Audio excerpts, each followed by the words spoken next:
Today, we're diving into a new kind of threat. It's one that doesn't operate on a physical battlefield, but in that really fragile space of trust between nations. Welcome to the world of deepfake diplomacy. When you really think about it, for centuries, diplomacy has run on trust. A leader's televised address, a verified audio recording, that was solid proof. It was a clear, reliable signal that countries used to make these huge, high-stakes decisions about war, peace, and the global economy. Everything, and I mean everything, depends on believing that what you're seeing and hearing is the real deal. But what happens when that trust is just completely shattered? When a perfect AI-generated fake can make any leader say anything? Well, that's the world we're stepping into right now. See, deepfakes aren't just some funny internet meme anymore. They are actively breaking the very signals that hold our world together. So what does it actually look like when this signal breaks down? Let's get really specific about how this new reality threatens, well, pretty much everything. So let's be super clear about what we mean by deepfake diplomacy. This isn't about countries using AI to negotiate. Nope, it's about bad actors using AI-generated fakes to create chaos and confusion on a global scale. I mean, when you can't be sure if a declaration of war is real or fake, every single decision becomes a massive gamble. This whole danger really boils down to three core problems. First, the signal is just broken. A leader's speech is no longer automatic proof. Second, this hits hardest during a crisis, when you have maybe minutes, not hours, to figure out if something's real. And third, it creates the ultimate escape hatch, plausible deniability. An enemy can spark a global crisis and then just shrug and say, hey, it wasn't me. Okay, so we get the theory, but let's make this really concrete. We're going to walk through 4 specific, very plausible scenarios where this technology could lead to absolute chaos. All right, scenario 1, market panic. Just imagine this. A flawless deepfake of a world leader pops up, announcing a surprise tariff war with a major trading partner. Before anyone can even fact-check it, automated trading algorithms react in milliseconds, wiping out trillions from the global market.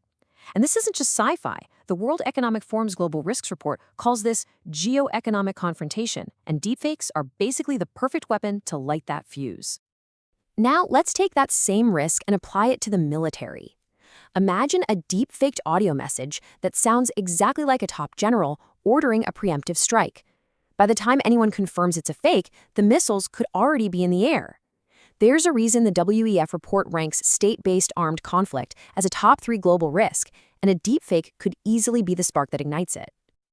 And this threat isn't just between countries, it's right here at home. Picture a fake video of a political candidate confessing to some horrible crime, and it's released just 24 hours before an election. The damage is done long before the truth can catch up, totally eroding trust in the whole democratic process. This feeds directly into another top WEF risk, societal polarization. Deepfakes don't just create division, they pour gasoline on it. And finally, let's talk hybrid warfare. An aggressor nation could create a deepfake showing an ethnic minority inside another country committing some fake atrocity. The video goes viral, it inflames tensions, and it creates the perfect excuse for a military intervention.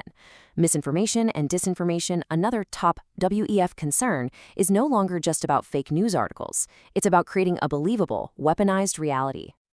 Okay, that was a lot of bad news. The risks are real, they are serious, no doubt about it. But we are not helpless. So let's pivot from the problem to the solution and look at what we can actually do when the pressure is on. This is the key question, right? And it's not just for intelligence analysts or governments. This is for all of us.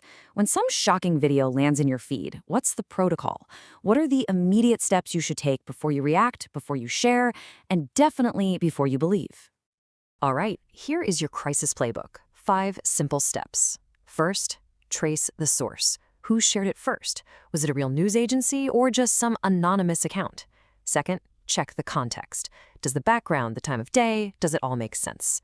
Third, find another source. Are other trusted outlets confirming the story? Fourth, look for official confirmation from verified channels. And maybe most important of all, number 5, follow the golden rule. Wait, verify, then share. That gut reaction to hit share immediately, that's the weapon they are counting on you to use against yourself. So what you and I do is critical, but it's not going to be enough on its own. To really fight this, we need a systemic response. We literally need to rebuild trust into the fabric of our digital world. And that systemic response is already starting to happen. This quote right here, it's from the landmark EU AI Act. and it's a perfect example. The law says that AI-generated content has to be marked and detectable. You can think of it like a digital watermark for deepfakes. It's all about creating a clear, technical signal that helps us separate what's real from what's fake. And that really gets to the bigger picture here.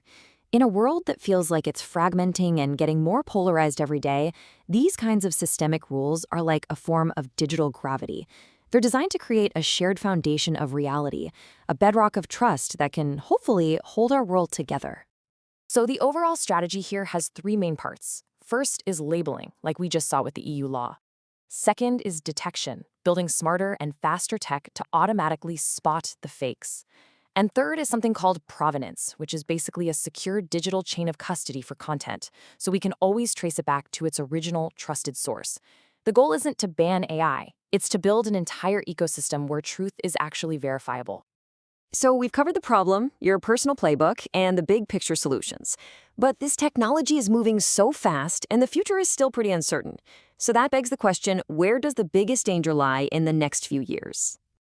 And that's the question I want to leave you with. Looking ahead to, say, 2026, what do you think poses the greater threat?